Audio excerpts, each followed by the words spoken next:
Party में रह करके सेवा करना चाहता हूं।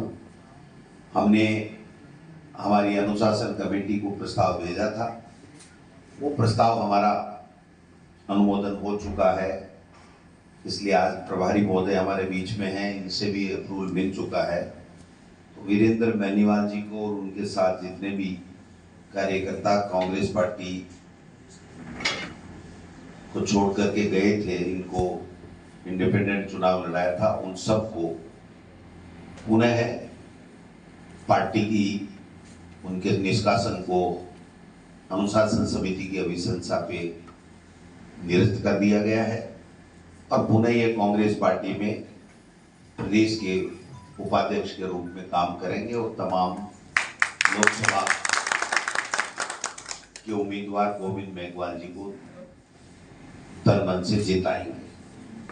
इसी तरीके से ओम बिश्नोई जी जो 62,000 वोट इन्होंने लिए थे, ये कहते हैं मैं कांग्रेस की तरफ झांक भी नहीं सकता, जाना तो बहुत बड़ी बात है, मैंने चुनाव बीजेपी की तरफ मैं झांक भी नहीं सकता, मैं कांग्रेस पार्टी की रीति नीति में विश्वास करता हूं, कार्यकर्ताओं के दबाव में मैंने ये चुनाव लड़ा, मत भी अच्छे लिए। ये पुनः अपने हजारों समर्थकों के साथ में कांग्रेस पार्टी में वापस ज्वाइन करना चाहते हैं।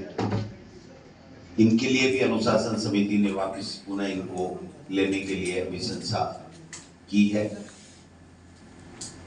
एक हमारे मुख्तार अहमद जी जिन्होंने इंडिपेंडेंट कामा से चुनाव लड़ा और 65-66 हजार मत लिए, इनका भी सेम है, पार्टी की टिकट नहीं मिली, कार्यकर्ताओं के कहने से इन्होंने चुनाव लड़ा, लेकिन ये हमेशा कांग्रेस पार्टी की रीति नीति में विश्वास करते हैं और हजारों समर्थकों के साथ आज पुनः अनुशासन समिति की अप्रूवल मिलने के बाद में हम लोग इनको भी पुनः कांग्रेस पार्टी में शामिल कर रहे हैं। मंजू मेघवाल जी जो पूर्व जिला प्रमुख जालोर हैं, इनको भी चुनाव के दौरान पार्टी से निष्कासित कर दिया था, इनका भी वापस निष्कासन निरस्त किया जाता है। चौधरी खुर्शीद अहमद खां पार्षद साहब और श्री जाकिर सरपंच जी, गनी सरपंच जी, चौधरी अकबर जी, मुसरिम अली जी और तमाम जो इनके साथ में जनप्रतिनिधि हैं, कांग्रेस की सदस्यता आज इनकी पुनः बहाल कर दी गई है। तो मैं इनको प्रदेश कांग्रेस कमेटी की तरफ से बहुत बहुत बधाई और शुभकामनाएं देना चाहता हूं। इन सब ने अपने अपने इलाके में कांग्रेस पार्टी आलाकमान ने जो एमपी के उम्मीदवार जिनको भी दिया है, उनको जिताने का संकल्प लेते हुए आज इन्होंने पार्टी वापस कांग्रेस पार्टी में ये शामिल हुए हैं। ये सिलसिला जो अनुशासन समिति में काफी एप्लीकेशनें पेंडिंग हैं, सैकड़ों नेताओं की इस तरीके से बात आई है, वो सारी हम अनुशासन समिति को भेज रहे हैं। जो चर्चा उपरांत जो निर्णय आते जाएंगे, हम लोग आपको पुनः तकलीफ देते रहेंगे, बताते रहेंगे। तो यही बात कहते हुए मैं चाहूंगा कि हमारे प्रभारी जी आए हुए हैं, तो ये माला और पट्टा उड़ा करके इनका स्वागत करेंगे और इनको पुनः काम करने के लिए मौका देंगे। Thank you.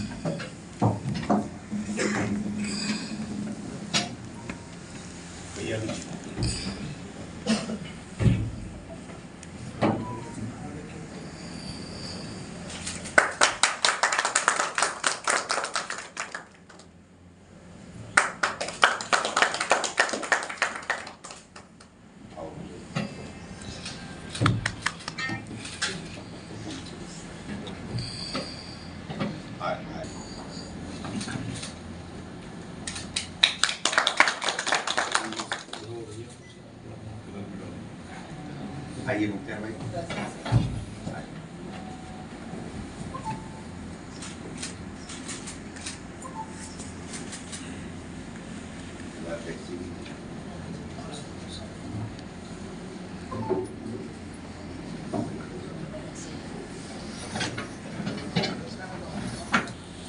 वैसे वैसे हम लोग इनको पुनः, और कुछ लोग दूसरे दलों से भी संपर्क कर रहे हैं, लेकिन हमारे यहाँ बीजेपी की तरह नहीं है कि ऑफिस में आके जम जाए क्योंकि भगो यहाँ से। हम सोच समझ के बुलाते हैं और जो आता है उसका पूरा सम्मान होता है। बीजेपी की तरह दुत्कार नहीं है।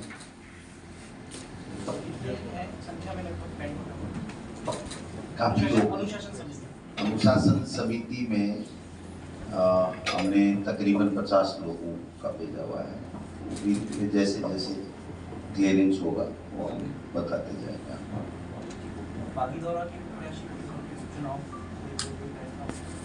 कि बाप के साथ अलायंस की बात चल रही है। अगर अलायंस होता है तो अलायंस के मुताबिक निर्णय होगा, और किस जगह से अलायंस लड़ेगी या फिर कांग्रेस पार्टी का उम्मीदवार हमारा तैयार है, लेकिन ये फैसला शायद अंदर। आज कुछ हमारे साथी जो कांग्रेस पार्टी के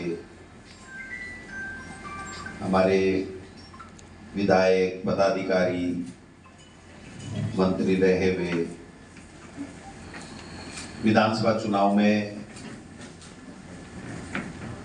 कांग्रेस पार्टी टिकट किसी अन्य को मिलने पर जनता के अपने समर्थकों के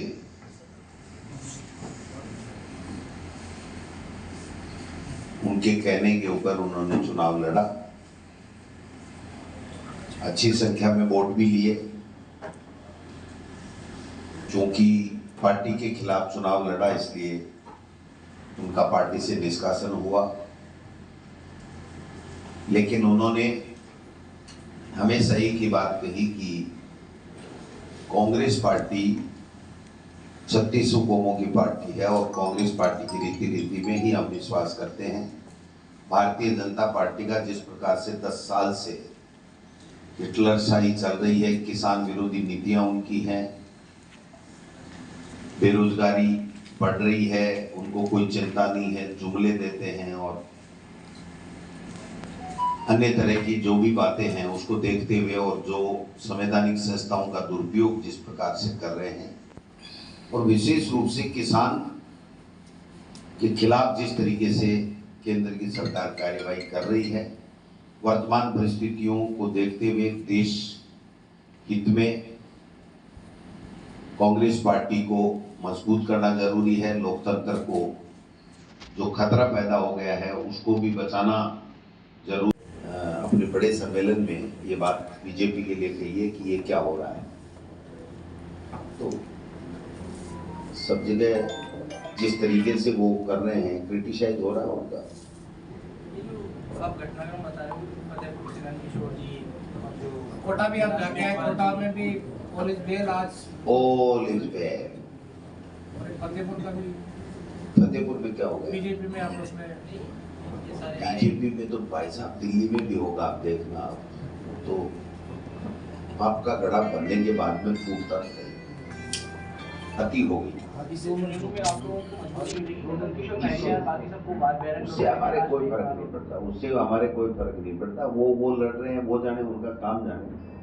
हम एकजुट हैं सबसे। सारे नेता प्रताप सिंह खजूरिया, मुरलीलाल मीणा, सब लोग ये कह रहे हैं कि भाई मैं तो लड़ना ही नहीं चाहता था, पार्टी की स्थिति कमजोर थी। देखिए आप समझिए, दोनों एमएलए थे, ब्रजकिशोर जी, ब्रजेंद्र ओला जी और वो। तो आप बताओ, एमएलए जीत गया तो वो क्यों कहेगा मैं एमपी लड़ूंगा? लेकिन जो वर्तमान में देश के हालात हैं, जिस प्रकार से बीजेपी हिटलरशाही कर रही है,